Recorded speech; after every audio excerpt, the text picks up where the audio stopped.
기도하시겠습니다. 작은 일에 연연하지 말게 하시고 요한일서 2장 28절로 자녀들아 이제 그의 안에 거하라. 이는 주께서 나타내신 바 되면 그가 강림하실 때 우리로 담대함을 얻어 그 앞에서 부끄럽지 않게 하려 함이라. 높으신 하나님 아버지, 좋은 아침을 주시니 감사합니다. 오늘도 주님의 사랑을 느끼며 하루를 시작합니다. 어제보다 오늘 더 주님을 사랑하게 하시고 오늘 내가 주님을 갈망함이 나의 기쁨이 되게 하소서. 언제나 나보다 높은 곳에 계셔서 나를 돌아보시고 내가 생각하지 못한 것을 생각하시며 나의 답 없음을 아시는 주님께서 주님의 답을 주시려고 바라보고 계심에 감사합니다. 오늘도 주님의 얼굴을 구하게 하셔서 나에게는 답이 없지만 주님께는 셀 수 없는 많은 답이 있음을 믿고 구하게 하소서. 오늘 작은 일에 연연하지 말게 하시고 없어질 것들로 안절부절하는 일이 없게 하소서. 나에게 필요한 많은 것들이 있지만 그 중에서 가장 중요한 것이 무엇인지를 잘 골라내게 하소서. 정말 나의 영혼의 중요한 것들을 잃어버리고 눈에 보이는 것만 집착하는 하루가 되지 말게 하소서. 언제나 나의 희망이 되시는 주님으로 인하여 오늘도 힘차게 시작합니다. 나는 멀리 볼 수 없으나 주님은 보시니 나를 인도하소서. 나의 주 나의 소망 되시는 예수 그리스도의 이름으로 기도합니다. 아멘. 이사야 35편 4절에서 7절 A까지 함께 합독으로 읽겠습니다. 4절입니다. 겁내는 자에게 이르기를 너는 굳세게 하라. 두려워 말라. 보라 너희 하나님이 오사 보수하시며 보복하여 주실 것이라. 그가 오사 너희를 구하시리라 하라. 교독하시겠습니다. 그때 전원자는 사슴같이 뛸 것이며 벙어리의 혀는 노래하리니 이는 광야에서 물이 솟겠고 사막에서 시내가 흐를 것임이라. 이 변하여 못이 될 것이며 메마른 땅이 변하여 원천이 될 것이며. 아멘. 여기까지 읽겠습니다. 예수 안에 열린 길 35장 6절로 본문은 인생의 유일하고 참된 길에 대해 말씀하십니다. 이 길은 예수 그리스도 안에 열린 길입니다. 인생의 갈증을 해결해 주는 샘물입니다. 6절 말씀. 인생의 문제들에 대한 근원적인 해결은 예수 그리스도 안에서만 가능합니다. 그분이 사마리아 수가성 우물가에서 만난 여인과 말씀하시는 중에 내가 주는 물을 마시는 자는 영원히 목마르지 아니하리라. 요한복음 4장 14절로 하신 것은 우리가 모든 문제들에 대한 해답을 어디에서 찾아야 하는가를 가르쳐 줍니다. 이어 시편입니다. 시편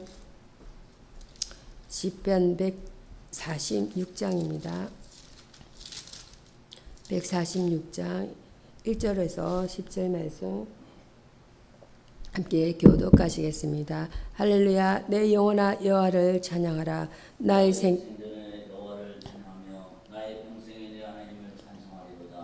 방백들을 의지하지 말며 도울 힘이 없는 인생도 의지하지 말지니. 그의 호흡이 끊어지면 흙으로 돌아가서 그날에 그의 생각에 소멸하리로다.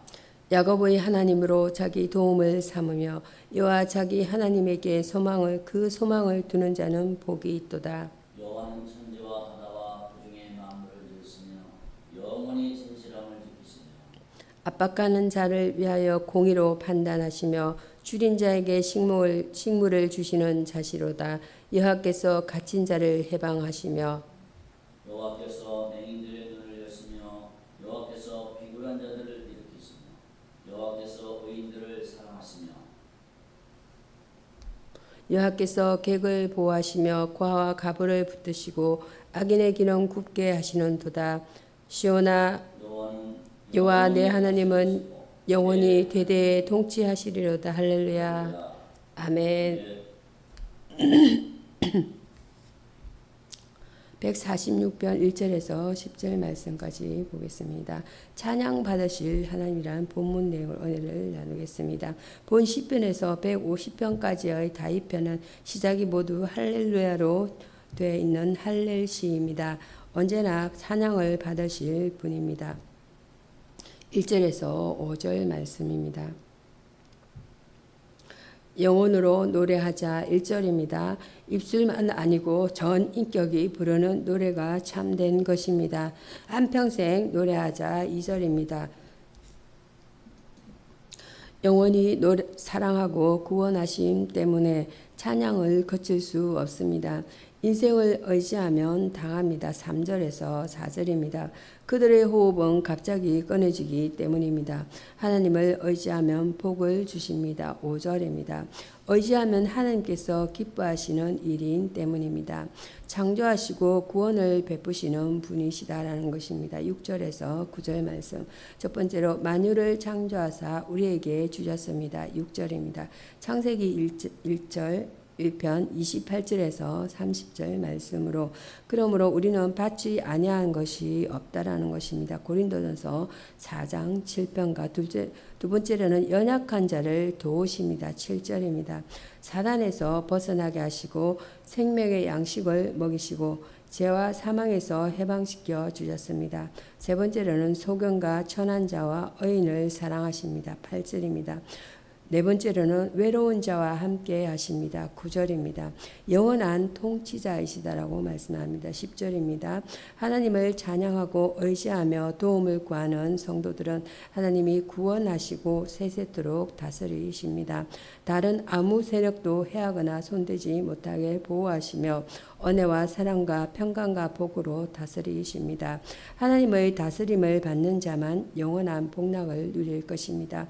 그에게 안전이 보장되며 축복의 특권이 주어집니다. 우리의 호흡이 다하는 날까지 하나님을 오래하고 찬송으로 영광을 돌려야 하겠습니다. 여기서의 중요한 말씀은 하나님입니다. 엘로힘, 데오스, 신앙의 대상으로서 인격적이고 초월적인 존재. 그는 유일신으로서 천지를 창조하시고 영원하시고 인류와 만물을 계획에 따라 다스리시고 전능하시고 무소부조한 분이시다는 것입니다. 야고보서 2장입니다. 야고보서 2장 신약성경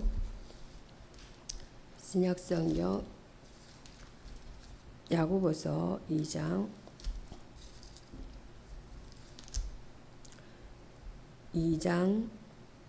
24절에서 잠시만요. 2장 24절에서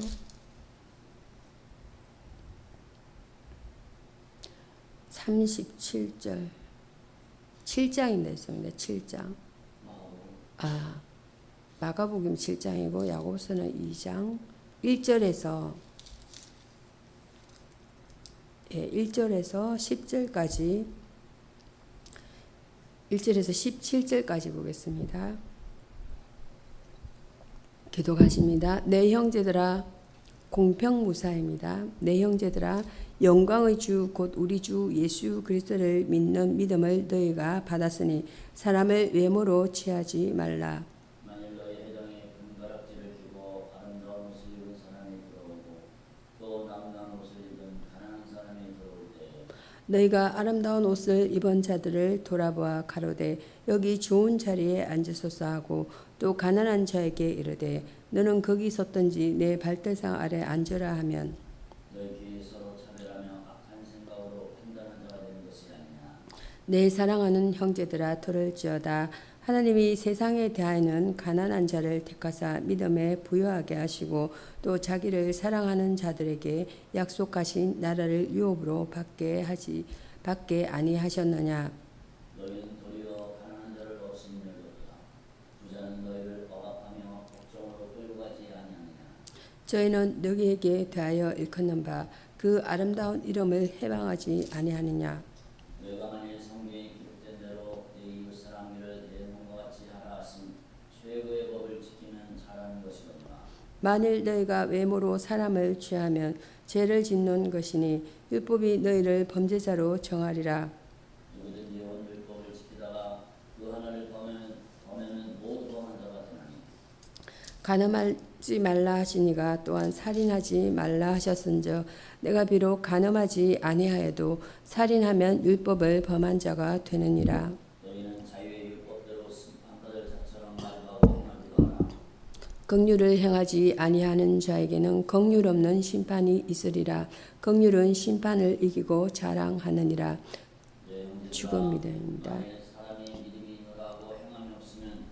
무슨 유익이 있으며 그 믿음이 능히 자기를 구원하겠느냐. 만일 형제나 자매가 헐벗고 일용할 양식이 없는데 너희 중에 누구든지 그에게 이르되 평안히 가라 덮게 하라 배부르게 하라 하며 그 몸에 쓸 것을 주지 아니하면 무슨 유익이 있으며. 합독하십니다. 이와 같이 행함이 없는 믿음은 그 자체가 죽은 것이라. 아멘. 야고보서 2장 1절에서 13절 최고의 법을 지키라는 내용입니다. 본문은 그리스도인에게 최고의 법에 대한 내용을 언급하고 있습니다. 법의 경중입니다. 법으로 모두가 똑같은 권위를 갖는 것이 아닙니다. 더 중요한 것이 있는가 하면 덜 중요한 것도 있다는 것입니다.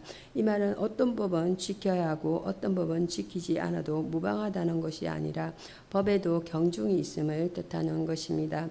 범법자도 하나는 중범자로 다른 하나는 경범자로 취급되듯이 하나님의 법에 있어서도 마찬가지입니다. 사람을 외모로 취해서는 안 된다라고 말씀합니다. 그리스도의 거룩한 몸인 교회 안에서 성도들이 사람을 외모로 취하여 서로 구별하는 것이 결코 있어서는 안 되다라는 것입니다. 합당치 못한 일이라는 것입니다. 그리스도 안에서는 남녀나 노소의 구별도 빈부의 귀천의 구별도 있을 수가 없다라는 것입니다. 모두가 한 몸으로 그리스도께 속한 자들이며 그리스도들의 지체들이라는 것입니다. 모든 차별 의식이 철폐되어야 한다는 것이에요. 최고의 법은 사랑입니다. 그리스도인들에게 주신 여러 계명과 규례가 있을지라도 최고의 법은 사랑인 것이에요. 하나님을 사랑하고 이웃을 사랑하는 것이 모든 율법과 선지자의 강령임을 주님은 공포하셨습니다. 마태복음 22편 40절로 모든 계명에 충성한다 해도 사랑이 없는 사람들은 회개해야 합니다. 사랑은 최고의 법이고 근본 법입니다. 지혜 있는 자들은 지엽적인 것들보다도 뿌리가 되는 근본법, 최고법을 잘 지키도록 힘써야 한다라고 말씀합니다. 사랑이란 것은 아가페, 사람과 사람 그리고 하나님의 여기서 중요한 말씀입니다. 그리고 하나님의 사람 사이의 기본적 관계로서 애정과 충성과 책임 등을 포함합니다. 성경은 사랑의 계명을 강조합니다. 왜냐하면 사랑은 율법의 완성이기 때문인 것입니다. 야고보서 2장 14절에서 말씀 17절까지 말씀 내용은 행동하는 믿음하는 본문 내용입니다. 우리는 행동하는 지성이라든지 행동하는 양심, 행동하는 신앙이라는 말을 종종 듣게 됩니다. 믿음은 이론이나 지식이 아닙니다. 믿음은 학문적 탐구의 대상이 될 수 없으므로 믿음을 이론이나 지식으로 인식하려는 사람들은 누구를 무련하고 실패할 수밖에 없다는 것이에요. 믿음이란 하나님의 뜻에 대한 전폭적인 수행이며 자기 자신의 이성이나 합리적인 방법에 의한 선별 의지를 전적으로 그분께 굴복시키는 것입니다. 따라서 믿음에는 반드시 행함이 따르게 된다는 것입니다. 행함이 없는 믿음은 죽은 믿음이다라는 것입니다. 죽었다는 것은 활동의 정지와 함께 능력의 완전한 상실을 의미합니다. 믿음이 좋다고 칭찬받는 사람도 죽은 믿음을 붙들고 있다면 그 믿음은 아무 효력이 없다라는 것입니다. 우리의 믿음은 행동하는 믿음이어야 한다는 것이에요. 행동하는 믿음이 산 믿음이요 능력이 역사한다는 것입니다. 이 같은 믿음의 삶을 용해해야 합니다. 성도들은 죽은 양심, 죽은 신앙으로 인한 손실이 없도록 믿음을 굳세게 해야 하겠습니다. 여기서의 중요한 말씀은 행위입니다. 행위는 액트, 인간의 모든 동작을 말하며 좁은 뜻으로는 분명한 목적, 관념, 동기를 갖고 사례와 선택, 결심을 거쳐서 의식적으로 행해지는 의지적 동작으로서 선악에 대한 판단의 대상이 되는 인간의 언행을 가리킵니다. 이어서 마가복음입니다. 마가복음 7장입니다. 마가복음 7장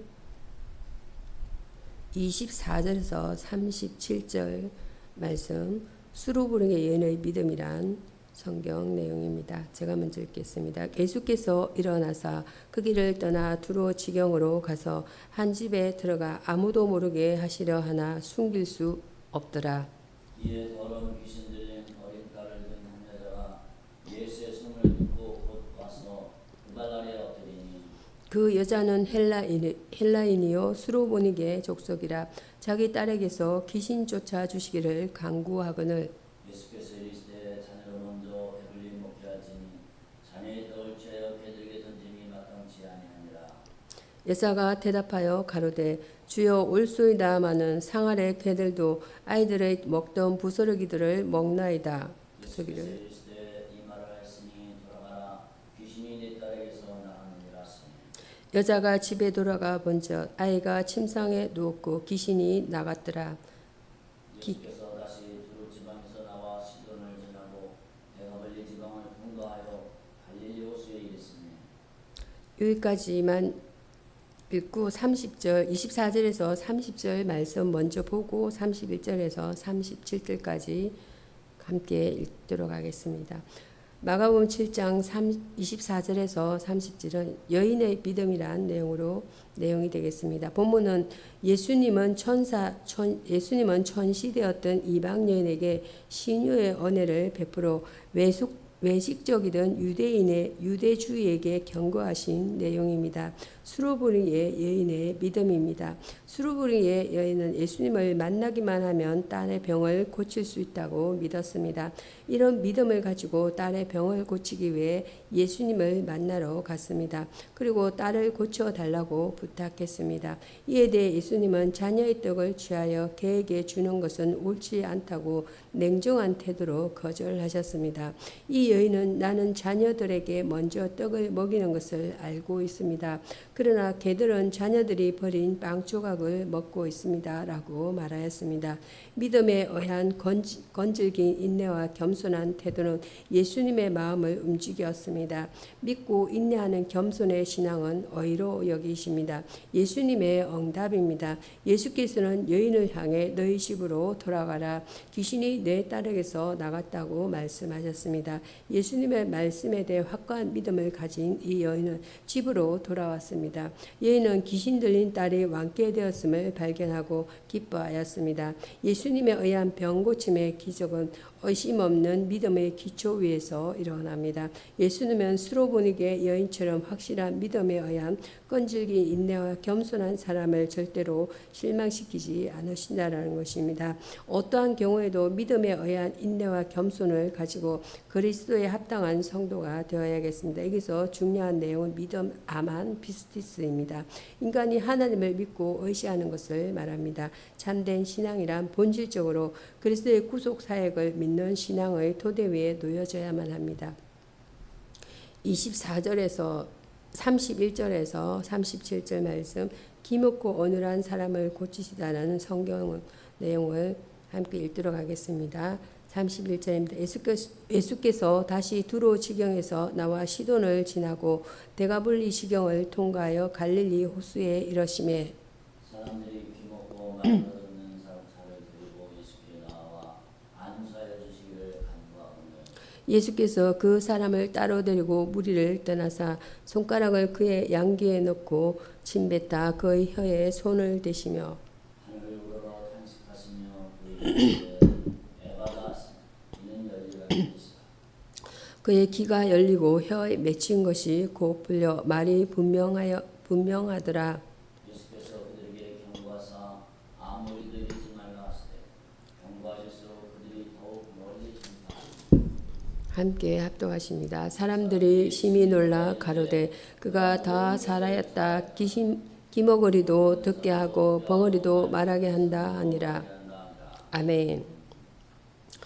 마가복음 7편 31절에서 37절은 기먹고 어눌한 자를 고치심입니다.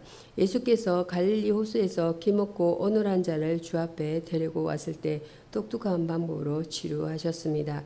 자비로우신 예수님입니다. 예수님이 대가볼리 지방에 들어오셨을 때 한 사람이 예수님에게 기먹고 어눌한 자를 데리고 왔습니다. 예수님은 밤벙어리와 단둘이 만나기 위해서 군중들로부터 그를 데리고 한적한 곳으로 가셨습니다. 예수님은 공경에 처한 사람들의 감정과 형편에 대해 말할 수 없는 사랑과 연민의 정을 베푸십니다. 예수님의 신유 사역입니다. 예수님은 병자의 귀에 손가락을 넣고 하고 그의 해에 손을 대시며 에바다라고 말씀하셨습니다. 이때 환자의 귀가 열리고 혀가 자유롭게 움직였습니다. 그리고 환자는 깨끗하고 정확하게 말하기 시작하였습니다. 이처럼 예수님은 불완전한 사람을 완전한 사람으로 변화시켜 줍니다. 예수님은 모든 인간의 문제를 해결해 주는 해답자이시다라고 말씀합니다. 고침받은 자의 증거입니다. 예수님이 나를 고쳐주셨다고 환자는 널리 전하였습니다. 이 소리를 들은 사람들은 예수의 행하신 일을 보고 찬양하였습니다. 반버거리는 예수님에 의해 완전히 건강한 사람이 되었습니다. 그는 만류에도 불구하고 병고침을 받았음을 많은 사람들에게 증거하였습니다. 하나님의 은혜를 체험한 사람은 전하지 않고는 견딜 수 없는 것입니다. 예수님에 의해 고침받는 반병어리가 주를 전가한 것과 같이 우리도 복음을 전가하는 성도가 되어야겠습니다. 여기서 중요한 말씀은 치유, 마르페, 테라페이아입니다.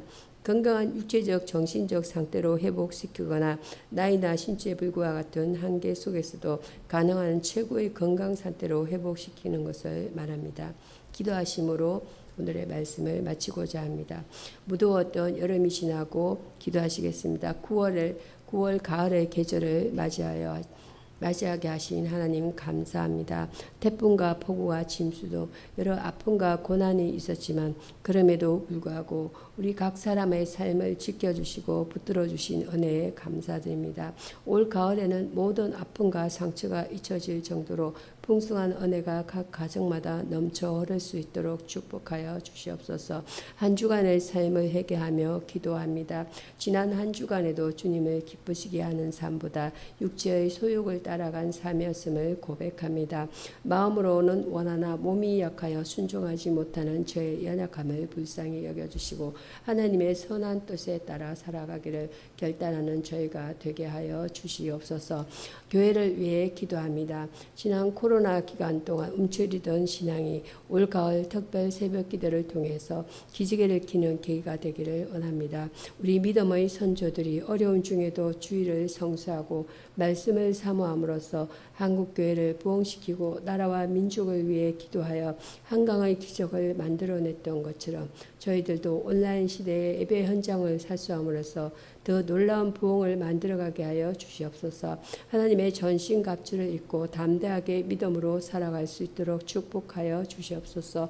특별히 대한민국 미래 세대가 점점 줄어가는 시대적 상황 속에서 우리 한국교회가 젊은이들에게 위로와 격려의 메시지를 보내며 그들의 고민을 진정으로 이해하고 돕는 교회가 되기를 원합니다. 우리 한국교회가 세상을 향해 해결책을 내놓고 솔선수범으로 행동하는 공동체가 되게 하시고 각종 사회 문제를 위하여 애통하며 기도하는 공동체가 되게 하여 주시옵소서. 다음 세대를 위해 기도합니다. 어렸을 때부터 예수 그리스도를 인격적으로 만나게 하시고 올여름에 있었던 성경학교와 수련회가 그들의 인생의 터닝 포인트가 되게 하셔서 완전히 거듭난 인생으로 살아가게 하여 주시옵소서. 인생의 방향과 목표가 예수 그리스도 안에서 재설정되게 하시고 믿음 따라 한 걸음씩 내딛는 도전들 가운데 주께서 축복하사 닫힌 문이 열리고 좁은 길이 확장되어지는 기적과 같은 역사가 나타나게 하여 주시옵소서. 광야의 길을 만드시고 사막에 강을 내시는 하나님, 지금도 국내와 해외 각국에서 선교하고 계시는 선교사님들을 위해 기도합니다. 눈물로 뿌린 씨앗들이 열매를 맺게 하시고 타지에서 사역할 때 말할 수 없는 고난으로 인하여 남몰래 눈물 훔치며 주의 일을 감당할 때도 있지만 10년 뒤, 20년 뒤 돌아보았을 때 30배, 60배, 100배의 결실이 맺어질 것을 믿음의 눈으로 바라보며 오늘도 묵묵히 맡겨진 선교의 사명을 감당할 수 있도록 힘과 능력을 더하여 주시옵소서. 말씀을 전하신 담임 목사님을 위해 기도합니다. 목사님께서 말씀을 전가하실 때 하나님의 능력과 은혜가 드러나게 하시옵소서. 말씀이 선포될 때에는 듣는 저희들은 아멘으로 화답하게 하시고 성령께서 말씀을 통하여 역사하실 때 우리의 마음문이 활짝 열려서 삶의 변화로 나타나게 하여 주시옵소서. 오늘도 예배 가운데 풍성한 은혜로 저의 심령을 촉촉히 적혀 주실 것을 기대하며 우리 주 예수 그리스도의 이름으로 기도드립니다. 아멘.